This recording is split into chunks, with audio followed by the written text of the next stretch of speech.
আসসালামু আলাইকুম ভিউয়ার্স, আমি এখন ইসামতি নদীর পার জিটকা বাজারের সংলগ্ন স্থান। এখানে একটা লেখা দেখে আমি থমকে দাঁড়ালাম, একটু মন চাইলো ভিডিও করতে, তাই কিন্তু এই ভিডিওতে হাত দেওয়া। কি সেই ভিডিও এখনই আপনাদেরকে আমি দেখাচ্ছি। কি সেই ভিডিওটি, হ্যাঁ সাথেই থাকুন। এই যে অনেক লেখা দেখতে পাচ্ছেন দেওয়াল বরাবর। কারোর ওপর রাগ করে থাকার অর্থ হলো নিজে বিষ খেয়ে অন্যের মরার আশা করে থাকা, ক্ষতিটা তোমারই হবে, এটা বলেছেন ভগবান শ্রীকৃষ্ণ।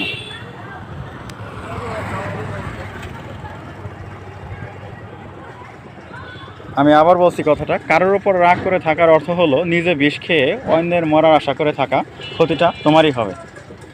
এটা ভগবান শ্রীকৃষ্ণের কথা। কথাটা কিন্তু তাত্ত্বিক, অর্থপূর্ণ।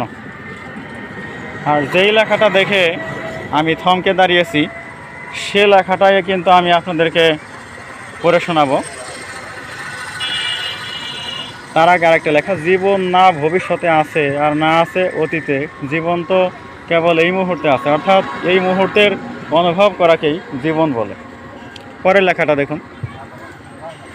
পরের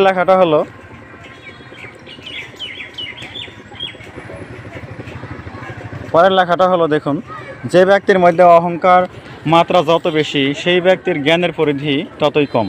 শ্রী কৃষ লেখাটা আমি তো সম্ভবত লেখাটা পুরো লিখতে পারেন নাকি আমি জানি না, শ্রী কৃষ নামে কে ছিল জানি না।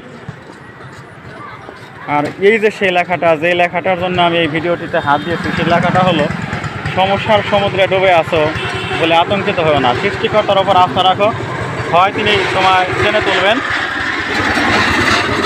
নতুবা তোমায় সাঁতার শেখাবেন। আমি লেখাটা আবার পড়ছি, সমস্যার সমুদ্রে ডুবে আছো বলে আতঙ্কিত হও না, সৃষ্টিকর্তার ওপর আস্থা রাখো, হয় তিনি তোমায় টেনে তুলবেন নতুবা তোমায় সাঁতার শেখাবেন। কি সুন্দর কথা। কথাটা কার তা কিন্তু এখানে লেখা নাই। অনেক সুন্দর তাত্ত্বিক কথা বলেই কিন্তু আমি এই ভিডিওতে হাত দিলাম এই লেখাটাকে দেখেই। বন্ধুরা, কেমন লাগলো তোমাদের এই ভিডিওটুকু উপহার দিলাম, কেমন লাগলো তা অবশ্যই কমেন্টে লিখে জানিও। আর ভালো থাকো, তোমাদের সুন্দর জীবন কামনা করে আমি মোহাম্মদ রফিকুল ইসলাম এই শর্ট ভিডিওটুকু এখানেই ক্লোজ করে দিচ্ছি। ভালো থাকো সবাই।